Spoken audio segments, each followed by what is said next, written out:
हमारा टॉपिक है वो क्या है, साइंटिफिक नोटेशन। साइंटिफिक नोटेशन में आप लोगों ने सबसे पहले साइंटिफिक नोटेशन होती क्या है, साइंटिफिक नोटेशन की एक क्वेश्चन से हल को सॉल्व करके देखते हैं। जैसे फॉर एग्जांपल ये आप लोगों के पास एक क्वेश्चन है 56,000, ऐसे जो 56,000 है ये आमतौर पर जो साइंटिफिक नोटेशन है हम किस लिए यूज करते हैं, जब हमारे पास जो रकम बहुत बड़ी हो या बहुत ज्यादा छोटी हो। यानी अगर फॉर एग्जांपल 56 के आगे फॉर एग्जांपल हम लोग 1000 या 20 या 30 जीरोस लगाना चाहते हैं, इतनी बड़ी डिजिट्स हैं, तो उसको लिखना हम पूरे पेज के ऊपर या पूरे एक साइड के ऊपर हम नहीं लिख सकते, ऐसे ही है ना। बहुत फॉर एग्जांपल इसके आगे हम इतनी जीरोस लगा दें, अब ये बहुत बड़ी रकम है, इसको हैंडल करना बहुत मुश्किल है, इसको हैंडल करना बहुत मुश्किल है। तो हम लोग क्या करते हैं, इसको साइंटिफिक नोटेशन में लिखते हैं।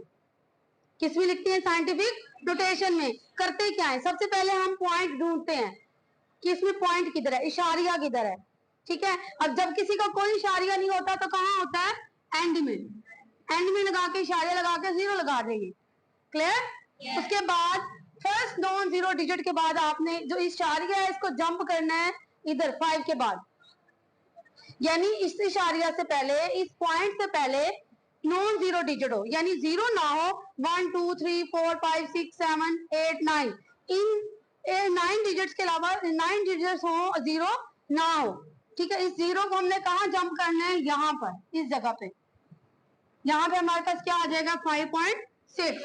हमने जंप किया जीरो इशारिया को, पॉइंट को, कहां पे, फर्स्ट नॉन जीरो डिजिट के बाद, 5 के बाद, ठीक है। अब इस जीरो, इस कैप, यहाँ पे मैंने आपके सामने कैप लगाई है, इस कैप का मतलब क्या है, इशारिया को हमने यहाँ पे जंप करवाया। अब इस कैप और इस पॉइंट के दरमियान कितने डिजिट्स हैं, 1 2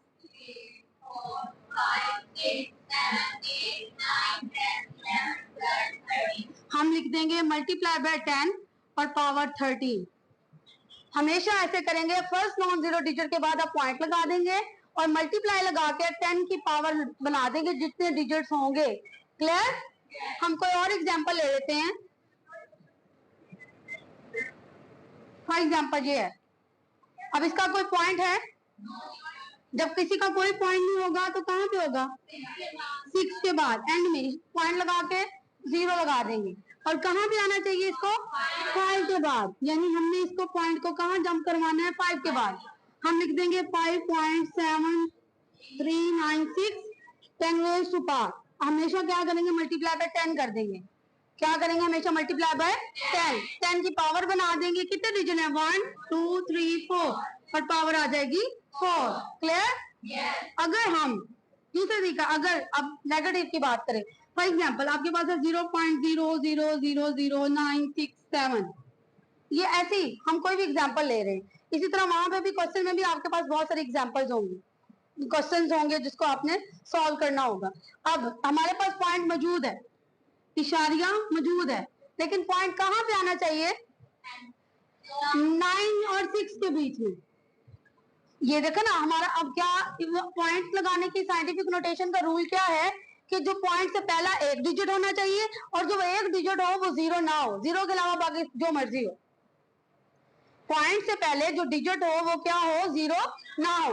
अगर मैं यहाँ पे पॉइंट लगाती हूँ तो इधर भी जीरो आ जाता है, इधर पॉइंट लगाती हूँ तब भी जीरो आ जाता है, इधर लगाती हूँ तो भी जीरो है, अगर इधर लगाती हूँ तो भी जीरो है, लेकिन अगर मैं इधर लगाती हूँ तो जीरो नहीं है। यानी पॉइंट कहाँ जाएगा, 9 के बाद, पॉइंट कहाँ जाएगा, 9 के बाद, क्लियर।